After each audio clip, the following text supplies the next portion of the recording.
Hi, I'm Annalisa. I'm Maggie. I'm Nicole. And I'm Leah. We're a team of mental health professionals from Unleashed Counseling. Welcome to Bibliotherapy, a self-help book club podcast.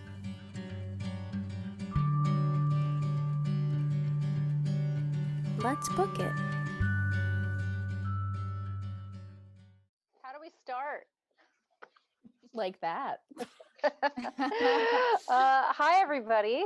Welcome to our second recording of the Bibliotherapy podcast. We're finishing up Brené Brown's The Gifts of Imperfection. And Leah, why don't you start? Because you were already saying some interesting things about it before we started recording.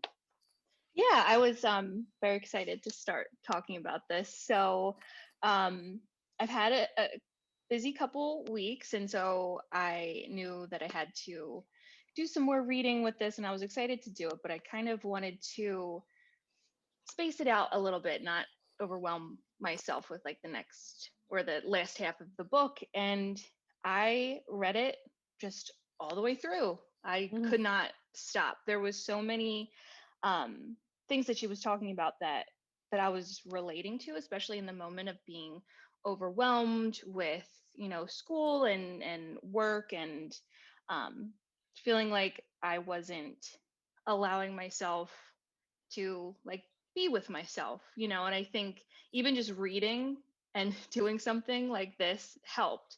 But there were so many points in this book that I was like, oh, I hope we talk about this, or I hope we talk about this. But then I'm like, you know what? I think maybe like I'll bring up something and I won't feel like too nervous to say what, struck me. And it's about it's guidepost 10 actually, about cultivating laughter, song and dance, letting go of being cool and always in control. And I'm like, okay, well, I have to not worry about if I picked a cool guidepost or story, and I'm like, okay, I'm like putting this into practice. And she was talking about how, you know, when we dance, we feel like the most vulnerable because everybody's watching, and it's literally like our full body doing something. And she was talking about her daughter, who was, when they were at the mall, and they were like, her daughter started dancing and she was worried that other people, would be like embarrassed for her. And then she was like, no, like, why do I think this way? Why do I, put so much into what others think of me? And then she, was talking about how you should like teach your children to like not be concerned about that. And she says, what one loves in childhood stays in the heart forever. And I related to that because I think I mentioned this before, but when I was struggling with what should I do for self-care and trying to figure out like what's good with me, I went back to what did I like to do as a child, right? And what made me dance around my bedroom. I thought exactly. of you when we read that part. I was like, I remember when Leah talked about doing that. That's so funny. Yeah. And it just like I related to it. It's the whole reason I have these cool headphones on, so I can dance. You guys can't see. Exactly. Yes. There's Only no we can wire. see it. Yes, there's no wire, so I can freely dance. And there's something about that and feeling like, letting like your body do whatever it wants and like getting something out. And I just really like related to that. And now it's like, if I want to dance in front of people, okay, maybe not. I'm kind of like Elaine from Seinfeld a little, but then at the same time, it's like I should kind of just go with it because I'm holding myself back from, feeling joy and kind of like letting loose, letting go of that. Oh, am I going to be cool or not? Or am I in control of what other people think? Because I'm not. So might as well just dance anyway. Yeah. Oh, thank you. That was amazing, Leah. Yeah, that was. That's beautiful. Oh, I couldn't have said it better myself, Leah. And like while you were talking about it, like about the childhood kind of part, the dance in particular reminded me of every school dance that I had ever attended. Oh my Like gosh. all throughout school of like, I don't want to be that person who's doing some like outdated dance move, you know, and like I don't want like the cool kids to see me do this, right? And then I think about now where it's like, okay, like I've been to, well, back when we were not, you know, like social distancing and we had like, you know, big dances and weddings and all those kinds of things. Like now it's like, oh, like who cares? Like it's part of the celebration, right? Everyone should be able to enjoy. So hearing like what you were saying about, yeah, like dancing with your headphones, which are pretty cool, by the way. Like we're pretty honored to see you in those. But like you're right. Like it does. It's another way of expressing yourself in that moment, right? Like we could say, yeah, this is great. I feel like this, but like actions speak louder than words, like that famous saying says. You're showing that you're actually enjoying yourself while saying it. Absolutely. I appreciate that you went straight to guidepost number 10. I loved all of them, right? I my book is like totally blue because that's the color pen I was using to underline things. And but Cultivating Laughter, Song and Dance is the one that I was reading this morning, of course, because it's the last one. And I was like, oh, you know, I have not had a lot to laugh about lately. And one of my favorite things to do for self-care is to put on, I call it my sunshine mix, because it makes me happy, like when I'm outside playing in sunshine, and just sing along and dance. And I was like, you know what? Like, I don't have any clients this morning, whatever. I'm just going to turn on some music, open the window, and dance and sing. And so I did for the first song. It was The General, which is like my favorite dancing song. And I was like dancing my heart out, and Benji's kind of just looking at me. And then the next song came on, and all of a sudden I just burst out in tears. Yeah, because it was such like an emotional moment for me. I was like, I miss my friends, and I miss concerts, and I miss dancing outside to. I don't think I've ever seen Dispatch live, but I'd love to see Dispatch live and dance outside to them, you know? So it like started off this really joyful moment where I was laughing and playing with the dog and dancing, and then I was just crying, and it was such a release. Yeah, sounds like it. From going from like one parallel of emotion to the other completely. But through music, and that's like one thing that's amazing about music and dancing and art and creating, which she talks about in the book. It's an amazing thing, and it's such a simple form of self-care that we all forget about, like with especially with the dancing thing. Like for me, I was the same way as Leah. When I was younger, I would dance around my room. I'd put headphones in, and I would be, you know, I'd try to be all quiet so no one else in the house could hear me, you know, because I had two siblings, like three of us, and no good. But I used to dance around like that all the time, and that is such a simple way to release emotion and to feel joy, especially when no one's around, no one's there to see you, so you can act as crazy as you want and dance like an idiot, and no one can judge you, like, and the only person that can judge you is you, and you're too busy having fun to judge yourself. So if you're truly like in the moment. And the whole premise of her book and this part of her research, you know, is that we need to be more vulnerable. That's how we eliminate or overcome shame. That's how we get through the trauma and the difficulties of our lives, is being vulnerable with ourselves and with each other. And like I thought it was just the perfect way to like end the book. Like you just get up and start dancing. It was a great it was a great way to end the book. That was the perfect guidepost to put at the end. And one of my favorite parts was when she talks about her daughter breaking out and dancing in the middle of the grocery store. And it actually reminded me of River. I was like, because River is awesome. She is the coolest kid ever, and she doesn't care what anybody thinks about her. And like how she talks about raising your children to be that way, to, you know, to know that it's okay to just be silly and to be yourself and to enjoy every moment because life is too short. She is just like, every time I see her, she makes me smile. I can't help it. Like when I saw her come in with her, she had a little sequin skirt on, and she's like, I wore a crop top to school today, but she had a sweatshirt on, and I was like, oh my gosh, did you get in trouble? She's like, no. Gosh, she was she's awesome. Thank you. You got I it. would say one of the things that I'm most vulnerable about is how I'm parenting and raising my kids. So like that was really sweet. Thank you. You got it.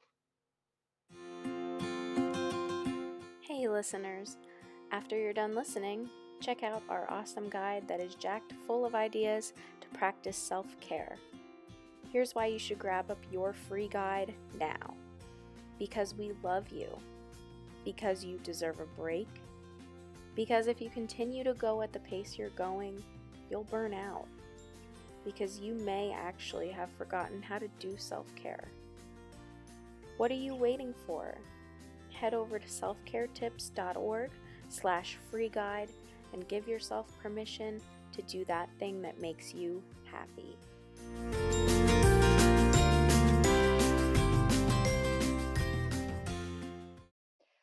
The other piece that stood out for me, so I want to read off the guideposts real quick so people who are listening can kind of know what section of the book we're in. So it was cultivating intuition and trusting faith, cultivating creativity, cultivating play and rest, cultivating calm and stillness, cultivating meaningful work, and then the one we were just talking about, cultivating laughter, song, and dance. So Brené Brown talks about growing up for the first like decade of her life in New Orleans, and how it was this like wonderful creative time in her life where they were making their own clothes and baking food and making art, and the whole family was just bonding over these creative exercises, right? And then she moved to Houston, and it turned into a life of comparing themselves to others, right? Keeping up with the Joneses kind of thing. And that's I underlined a lot there because I was like, you know what? It's so easy to be creative if we just let ourselves do it and not worry about what other people are going to think, or like being good enough. And yet so many of us, so many of my clients, I certainly do it to myself, we like won't let ourselves be creative. Yeah, no, and that also like kind of plays into which other guidepost was I thinking about? I think it's no, where they're talking about self-doubt. And like the one thing that meaningful work. There we go. And like there was like a woman who was an accountant and a jewelry maker, and she like said about, oh, like you know, oh, you're like this great like jewelry like, you know, maker, and she was like, no, I'm a CPA, I just make jewelry as a hobby and I don't make that much money out of it. And like immediately went into like that, oh, I'm not that good, like, you know, I don't like, you know, it's not that big of a deal, like my day job is where it's at, right? And like I think like what you're saying too, Lisa, of like that creativity, like we sometimes will focus more on those things that like our job or our title or whatever, or our degree, that's like what we really base our life on, because that's what people say like makes money, right? That's what you know, most of our life is really spent on. And when it comes down to it, those moments of creativity can really play into those like themes in your life as well. But like also your hobbies are a part of you too. So who cares if your jewelry is not making like, you know, millions of dollars? It's still something that you put your heart and soul in, and like, you know, you're being creative, you're getting it out there, people are enjoying something that you made, like, you know. That's something that like when I was reading that, I think of all the time when like I love to paint, I love to draw, I love like, you know, art just in general. And a lot of times when I'll make something for somebody, or I'm just messing around and just, you know, paint something, and people are like, oh, you're such a great artist. And like, I immediately want to go, oh, no, I'm not an artist. I just like to paint. Right. Like, Yep. you know, and then it kind of, then I'm thinking, like, while I'm reading this, why do I feel the need to make that, like, that distinction? Like, Right. first off, if you're making art, you're an artist. Yes. But also, who's to say that just because I don't make money off of my art, that I can't also, you know, have that as part of my identity. So I like the fact that she does like piece those two out, of like having that creativity and giving yourself that time to do the stuff that you love, and kind of going back to, like she was saying when she was in New Orleans, of like going back to some of those times where she felt like happy and it felt freeing, right? And not so inundated with like the hustle and bustle, go, like, you know, day-to-day stuff. But like, you know, it also kind of goes into that, just like being your vulnerable self. Yeah, who cares if I don't have, you know, that $1 million deal for my art? I can still be an artist. Yeah. So I'm curious, what are your other identities besides the title that you have at work? Like, what do you own for yourself? I just heard you say you're an artist, Nicole. What else? Goodness.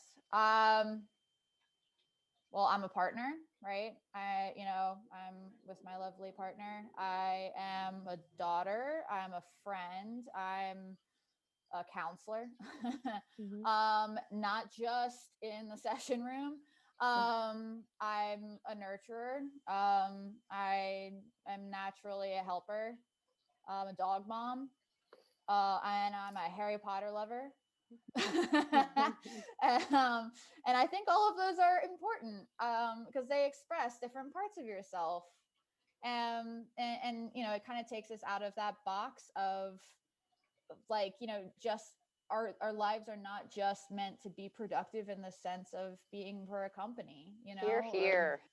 It's not, you're not just put on this earth to pay taxes and your bills and just moving on to the next month, right? Like, there's so many other pieces, and we get caught up in that, right? Like that calmness and stillness that she talks about. Like, a lot of people like don't know what to do. Like when they hear stillness, they just think of, okay, I should be thinking of nothing, which she says too. Like Brené says, like, I just thought that I had to think of nothing, and all these things are creeping in my head, and I stink at I'm thinking of being calm and still, right? But it's more of like that, like being like present, you know. That's really what it's about, and having that, allowing to be like that thinking and feeling self. Anywho, any other thoughts? Yeah, that was one. But yeah, that was like one of we were talking about some of the books that Brené mentions, and one of them is kind of what you just mentioned, Nicole, is the one person / multiple careers. And that's, I have a star next to that because I want to read that one. Because it's not a bad thing to wear multiple hats. It's that's a good thing. Like, you know, it doesn't matter if all of your skills and hobbies and loves in life don't align with each other. Like, that's okay. And it's good to expand your mind and to exercise it and to, you know, like create. It's a good thing. That's how I felt when I was reading that. I remember one of my professors in college would stress that, he couldn't stress that enough. He was like, always be willing to learn and learn something new and be open-minded, because it doesn't, no matter what the skill is, it's making you a more whole person, wholehearted. Yeah, wholehearted people. Yep. Ooh, yeah. Sorry about that.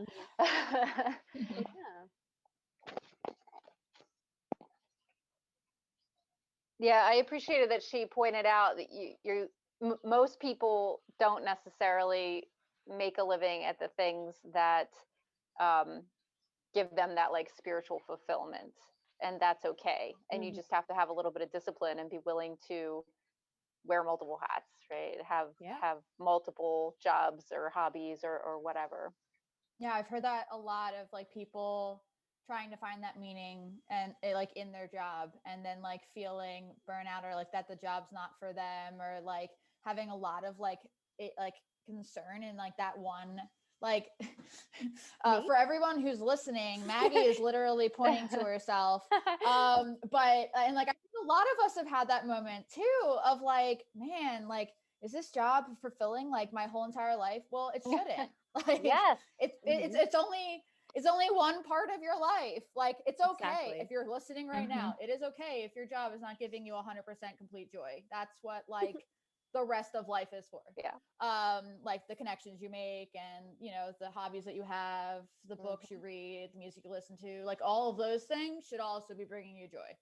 It's not all into your job, which I know a lot of us are brought up that that's like the main thing that we have as to focus on, but it ain't it, Yeah. folks. It's not the end all be all. Yes. So it sounds like we're all agreed that this was a pretty great book. Yes. Oh yes. Worth reading. We recommend it to our listeners. Yes. Absolutely. I actually listened to it on Audible, and I have the physical book. So I was kind of going back and forth, and I appreciate both formats. So however your reading style is, yeah, this was a good book for both of them. What's next? What's next? I have already forgotten. Yeah. Oh, so our next book is going to be by Rachel Hollis. Didn't see that coming. She just came out with this book not too long ago. I started reading it, and I think it would be a great second book for our podcast. So I have tasked everybody to read Wonderful. it. Come and join us. Awesome. And if you don't feel like reading it, then just listen to our podcast and we'll give you the highlights. Oh yeah. Cliff notes for self-help. See you next time. Bye. Bye.